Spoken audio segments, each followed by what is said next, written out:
I come from sort of two main directions. One of those is an interest in anti-cancer drugs.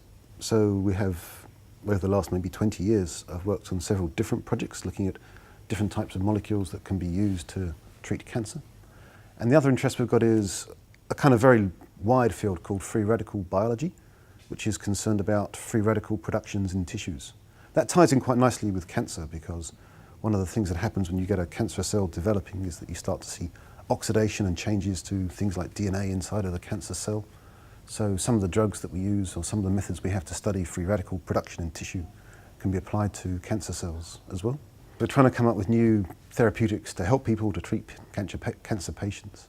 That's a long process. You know, it takes decades to get a cancer drug through to clinical practice.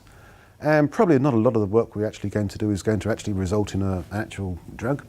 It's going to provide knowledge, and people are going to use what we discover to come up with their own therapies. And I think we kind of work very much at the sort of beginning stage of that drug discovery process. So we're interested in testing out new drugs against different types of cancer cells, getting a feel for which ones of those are going to be active, and then also trying to understand how they work. So a large focus of our group is on mechanistic pharmacology. We're interested in trying to figure out why a particular drug will kill a cancer cell, how we can make it more selective for a cancer cell versus another cell in the human body, and how we can use that knowledge to refine the structure of the drug to make it a better potential anti-cancer drug. I've always had an interest in several different aspects. One of those is chemistry. So my original degree was in chemistry. I studied that, and from that I got interested in the structure of molecules. And then I've gone on from there to study biochemistry and understand how the cell functions, how various proteins inside of the cell work. And then I did some postdoctoral research, and I went over to the University of Alabama over in the United States, and we worked in a medical school there. So we were very interested in trying to understand pathologies and how those could influence human conditions. And when you kind of tie all those things together and you think about cancer drugs, you think about the effects of drugs on cells and how cells function, you kind of end up focusing on a sort of molecular pharmacology interest. We use a wide range of different types of techniques to understand how cells respond to drugs. Some of those are fairly standard things, like cancer cell culture, for example. You'll find that in lots of different labs. And we do a series of assays. We're quite a mechanistic group, so we use a wide range of assays. Some of those we've designed from first principles ourselves, others will be based in the literature. And then we use a range of spectroscopic techniques as well to try and understand how the cells function. And for that, we do some of those things we do in our labs, and some of we go and visit other institutions. So for example, we've done some genomic studies with using nanostring technology to look at how the cancer cell phenotype changes in response to drugs. We do quite a bit of our work over at the Australian synchrotron, so we go over to Melbourne and we use some of the beamlines there to sort of probe how cells respond to drug action. And all those things I think are quite useful for students. You know, they learn the basics of cancer cell culture, and they also learn some fairly specialised techniques, which is useful for their further career.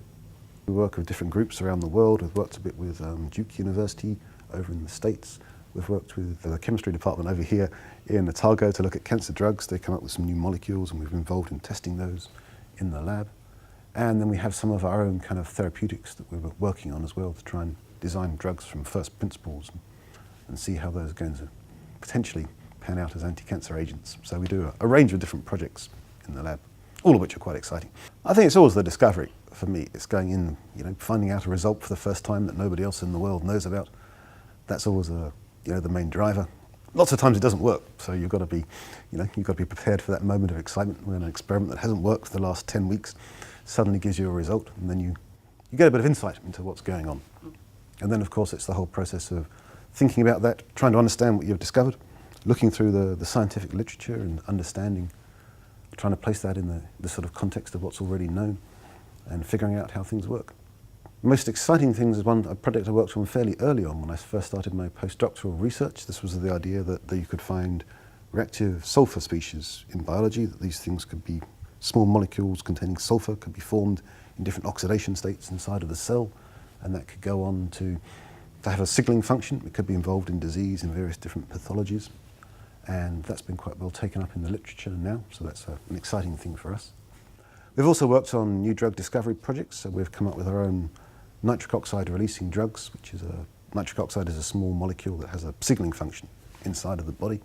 So we've been involved in trying to understand how we can selectively release nitric oxide, how we can use it as a potential anti-cancer molecule or for other kind of therapeutic purposes. And we've been quite excited by trying to make a drug from scratch and trying to figure out different applications for it and seeing how far we can take that. Pharmacology is really exciting because the discoveries you make have at least the potential to make it through, to actually make a difference to people's lives, to be translated into therapeutics that are going to cure people, help them with their diseases. And it's also a really good background in science, I think. To study pharmacology, you learn lots of different aspects. You learn about chemistry, you learn biochemistry, physiology, pathology, and all of those things are really good for progressing your career in whatever direction you want to go in.